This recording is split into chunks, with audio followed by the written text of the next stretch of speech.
Thank you, Evgeny. I live in fear of your nation's abandoned nuclear arsenal.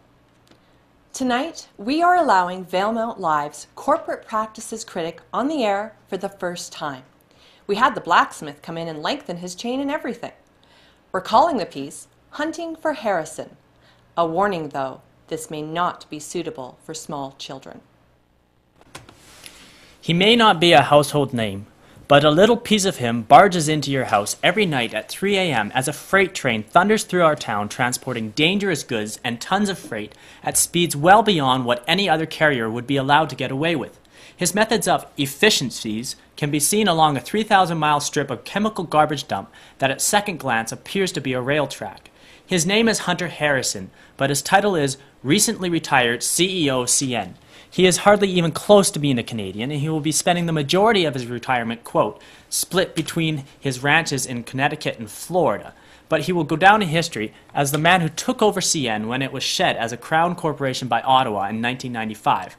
Now at the end of his career, Hunter is being honored as the man who took a company with stocks worth $2.5 billion total in 1995 and left a company with stocks worth $25 billion total in 2009. He achieved all of this by making CN obtain, quote, the industry-leading operating ratio, or in plain English, the company with the lowest operating costs as a percentage of revenue. Now let's all give this man a hand if he can hear it over the sound of his own train whistles. How did we come to this, where we celebrate these kinds of business practices? How do we honor a man who will externalize any cost he can get away with, even if his company's practices end up killing its own employees?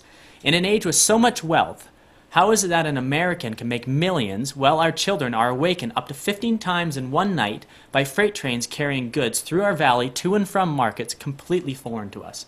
How is it that a company whose net worth increases 1,000% in 10 years does not feel obligated to improve its own infrastructure?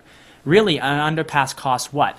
$1 million? $5 million? But Harrison says that these are not his company's obligations. In his own words, the towns followed the railroads west. Now people say, get them out of here.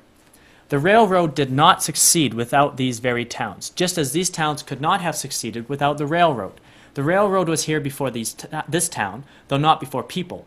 But it was not until very recently that 30 or even more trains passed through this valley in one day, carrying bulk quantities of dangerous goods like sulfur and arsenic.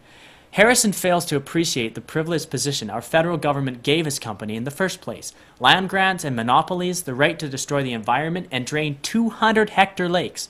With these concessions came the understanding that the railroad was being built to encourage settlement of the West. Settlement meaning towns? With these privileges should come responsibilities, but men like Harrison only care about their own corporate pension. I see a crying shame.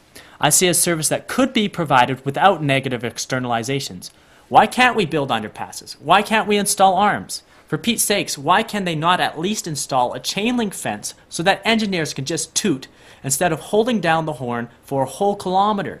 If these costs raise fares by 2%, nobody will even blink. CN is, after all, a monopoly. There is no other way to transport coal from Hinton to China. People were concerned about the oil pipeline running through the parks. I am a whole lot more concerned about CN running through the parks. I shudder to think about Moose Lake after seeing what happened at Wabamun. So here is a thanks for nothing, Harrison. It takes a very greedy man to run a company as you have. Matter of fact, a monkey can make better qualitative decisions than you have. Heck, a computer can run a company based on no other principle other than cost minimization.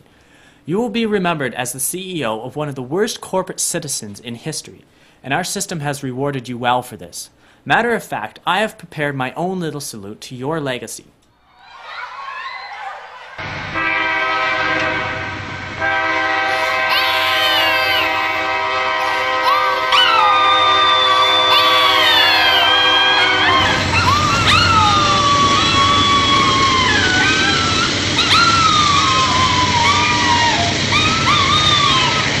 Enjoy your retirement on your American ranches, which, I bet, are located nowhere near a rail line.